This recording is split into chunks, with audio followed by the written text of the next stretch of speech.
এটা কি বানাচ্ছ? নেংটি কি কুত্তর নেংটি না বান্দরের? দেখো কুকুরের নেংটি কেবল প্রস্তুতকরণ চলতেছে, খুব শীঘ্রই শুট শুরু হবে।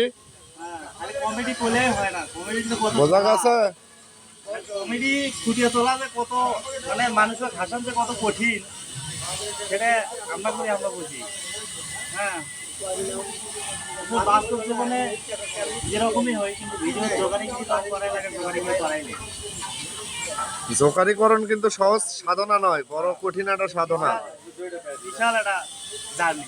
ভেতরে অনেক কষ্ট লুকায় রাখলেও ক্যামেরার সামনে সেটা কি আলাদা ভাবে প্রতিফলন করা লাগে, মানুষকে হাসানোর জন্য নিজেরাও হাসা লাগে, এই তো নাকি?